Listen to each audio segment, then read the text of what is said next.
She borrowed beauty for one night, but paid for it with the rest of her life. This story, from a time long ago, begins not with a princess, but with a girl who believed she was meant to be one. Her name was Mathilde Loisel. She lived a simple, comfortable life, but her heart lived in castles. She dreamed of silk gowns, glittering parties, and the admiration of high society. Her own reality felt like a cage. Then, one evening, an invitation arrived. An invitation to the Minister of Education's grand ball. It was her chance, the one she had been waiting for. But joy quickly turned to despair. Mathilde, to her husband, voice trembling, "I can't go. I have nothing to wear, nothing at all." Her kind husband, wanting only her happiness, gave her all the money he had saved. It was enough for a beautiful dress, but it was not enough for Mathilde. She needed jewels. So she went to her wealthy friend, Madame Forestier. Madame Forestier opened a large velvet box. It was a universe of sparkle. Her eyes passed over pearls and sapphires until they landed on it. A magnificent diamond necklace resting on black satin. It seemed to whisper her name. That night, at the ball, Mathilde was transformed. She was no longer Mathilde Loisel, the clerk's wife. She was grace. She was beauty. For one perfect night, her dream was real. The dream ended at 4 a.m. Back in her small apartment, she stood before the mirror, wanting one last look at her glorious self, and then she saw it. The necklace was gone. Panic, cold and sharp, flooded the room. They searched everywhere.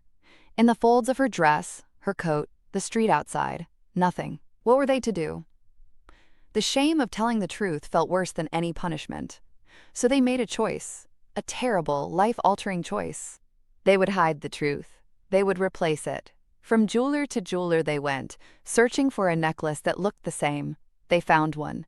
The price was staggering. Her husband used his inheritance. He borrowed from everyone he knew. He signed loans that would haunt them for years. They paid the price and took the new necklace to Madame Forestier. She never knew. The secret was safe. But now, the real payment began. For 10 years they worked. Mathilde learned the life of the truly poor, the life she had once scorned. She dismissed her maid. They moved to a tiny attic room.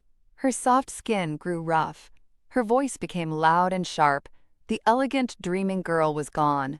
In her place was a hardened woman, her youth and beauty sacrificed to debt. 10 years. An entire decade to pay for one night of vanity, one moment of dishonesty.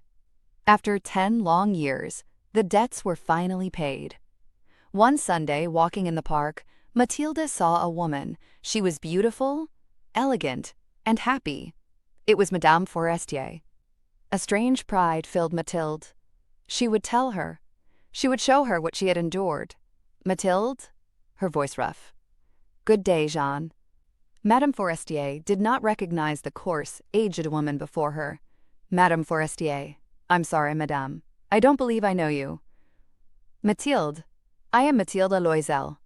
Shock crossed Madame Forestier's face. Mathilde's heart swelled with a bitter satisfaction. "Yes," she said, "I have had a hard life, and it was all because of you." And she told her everything.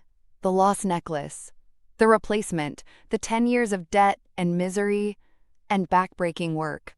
When the story was finished, Madame Forestier took Mathilde's rough hands in her own. Her face was filled with pity. Madame Forestier, voice full of sorrow. "Oh, my poor Mathilde. My poor, poor Mathilde. But mine was a fake." "Madame Forestier, it was paste, worth 500 francs at most." "Fake. It was all for nothing.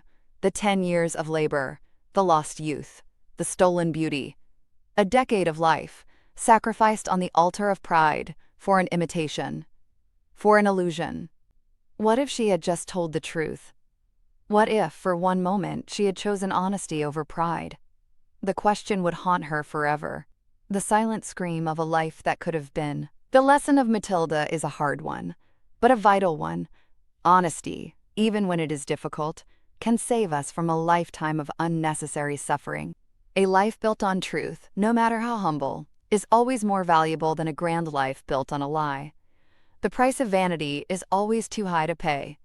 Mathilde's story is a shadow, a warning of choices made and paths not taken. But in that shadow, there is light. The light of wisdom. What lessons will you carry from her story? What choices do you make every day to live an honest life? Share your thoughts below, and for more tales of human choices and their consequences, don't forget to subscribe.